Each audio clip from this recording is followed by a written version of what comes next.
noite. Talvez você já estranhe o cenário que eu escolhi para falar um pouco sobre a Fundação Petrobras de Seguridade Social, a Petros.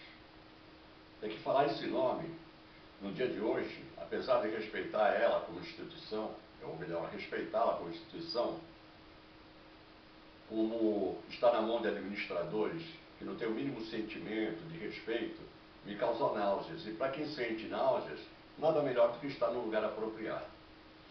Pois bem, a Petroquímica União, ela começou as suas operações no ano de 1971. Evidente que nós fomos os pioneiros em unidade de produção de etileno, e isso nos trouxe grandes dificuldades. Eu, por exemplo, era advindo da refinaria de Cubatão, já conhecia mais ou menos o processo.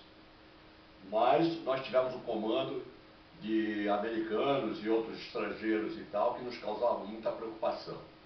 Foi uma luta terrível. Na partida tivemos um acidente com morte de 6 pessoas carbonizadas, entre eles companheiros nossos, o que nos chocou muito já naquele momento e tal. Depois outros acidentes aconteceram, porque na área de processo de uma refinaria nós estamos sujeitos a tudo. É um trabalho de alto risco, é um trabalho que exige muita atenção, não se pode descuidar. O nosso desgaste físico e psicológico é muito grande. Pois bem, durante o processo de privatização do governo Fernando Henrique, a Petroquímica União também entrou no rol das 60 e tantas empresas privatizadas. Naquele momento, só se pensou no lado financeiro. O Brasil precisava de dinheiro para pagar dívida externa e etc. e tal. Mas esqueceram nós. Nós, o lado humano. Nós, aqueles que lutaram além das suas obrigações para que a Petrobras chegasse ao nível em que está. Pois bem, quem assumiu o controle foi a Quatro. E no dia 29 de março, aliás, no 29 de setembro de 2009, ela, em carta, requereu a sua retirada de patrocínio, ou melhor, a rescisão de contrato Petros-PTU. A partir desse momento, nós que trabalhamos para que ela chegasse onde chegou, deixamos de ser Petros. Nós não tínhamos mais direito a empréstimos, nós não tínhamos direito à área de absolutamente nada, assistência médica, absolutamente nada. Nós continuamos simplesmente com os deveres, pagando as nossas devidas prestações, nossa contribuição, que até hoje nós estamos pagando, mas os nossos direitos foram cerceados, totalmente cerceados. Bom, inicia-se aí um processo de retirada. Pasmem, esse processo de retirada, que exigia nada mais do que documentos que qualquer empresa teria que ter em suas gavetas, demorou 3 anos. Isso já fazia uma parte de demora, uma parte de não pagar, uma parte de calote, uma parte de ser envergonhice de todas as espécies. Uma ser vergonhice a tal ponto que nenhum respeito devido ao Código do Idoso existiu. Eu, como idoso, tenho 71 anos de idade. Ontem, numa reunião no Parque Balneário em Santos, mexeu com o meu sentimento de ver colegas que mal conseguiam subir a escada de 4 andares, debilitados por doenças, por problemas. Eu tenho um problema cardiológico e outros têm outros problemas, ainda só me sinto saudável, porque eu controlo os meus problemas. Então, nesse momento, nós fomos esquecidos. 3 anos para que fosse assinado o termo de retirada, que aconteceu no dia 3 de agosto de 2012. Esse termo de retirada são 12 páginas, depois de todo o estudo entre Previc, que é a Superintendência de Previdência Privada, a Braskem e a Petros. Depois de tanto tempo, eles assinam o termo de retirada. Esse termo de retirada, ele reza o seguinte: a Petros deveria nos pagar o correspondente ao nosso tempo, ao tempo que pagamos, fazendo uma projeção de idade, até 83 anos, deveria nos pagar, deveria entregar 3 propostas. A primeira proposta seria nós recebermos esse dinheiro à vista, descontando imposto de renda, etc. e tal. A segunda seria que eles queriam, forçaram até uma certa barra para que isso acontecesse, colocasse na ANAPAR prévio que é administrado pela Petro. E a terceira, nós poderíamos optar por qualquer um outro plano. Bom, nesse termo de retirada, ainda dizia o seguinte: ela tinha 30 dias, a partir do dia 3 de agosto de 2012, para nos entregar uma carta proposta com essas 3 opções. Uma vez de posse com essa carta, nós teríamos 3 dias, aliás, nós teríamos 90 dias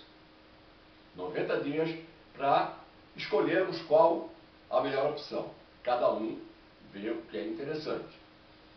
A partir do momento que eu respondesse, que eu devolvesse o plano, a carta proposta com a minha opção, eles teriam 30 dias para colocar em prática. Ou seja, eu poderia, no primeiro dia, quando eu recebi, que seria dia 3 de setembro, eu optar pela retirada em dinheiro. No dia 3 de outubro, esse dinheiro deveria estar na minha conta. Página. Até hoje, passados 1 ano e 3 meses, ontem comemorou 1 ano e 3 meses, a Petro sequer entregou essa carta proposta. Nesse meio tempo, nós ouvimos tanta mentira, nós ouvimos tanta conversa mole, tantas promessas não cumpridas, tanta falta de respeito ao idoso, que me dá a impressão que toda a diretoria da Petro, que se manifesta dessa maneira, eles não têm idosos na família. A impressão que tem é que eles são filhos de geração espontânea. Ou seja, uma chocadeira chegou lá, colocou um ovo e nasceu esses monstrinhos. É isso que dá a impressão. Ou quase a certeza. Porque quem não respeita o idoso, vai respeitar o quê? Será que ele, contando em casa da forma que eles agem com os avós e com os pais, os avós apoiariam isso? Porque os avós somos nós. Os avós são aqueles que lutaram para que ela chegasse onde chegou. E então, nós estamos nessa expectativa, ouvindo mentiras. Então nós recorremos a quem? A Previc. A Previc é o órgão de previdência da Presidência da República que se obriga a legislar em favor dos previdenciários, no nosso caso. Foi enviado reclamações através de e-mails, cartas AR, etc. e tal. E a Previc constatou que realmente a Petro não havia cumprido. Mas o mais interessante é que em setembro, ou seja, 1 mês após a assinatura, a Petro entra com um documento, e nós temos esse documento, cópia desse documento, pedindo uma prorrogação de 7 anos para fazer o pagamento. Como pode passar na cabeça do diretor que uma pessoa com 70, 75 anos de idade possa esperar mais 7 anos para receber simplesmente o que é dele, o que ele tem direito? Como pode? Evidente que a Previc negou. Isso foi em setembro. Em dezembro, eles reiteraram esse pedido. Novamente foi negado.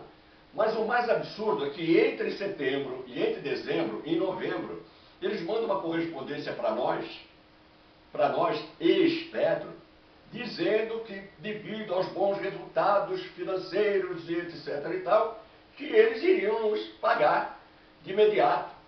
Estavam à beira de executar esse pagamento. Mas uma mentira. Mas uma mentira de quem não tem hombridade, de quem não tem caráter, de quem não tem respeito com a idade.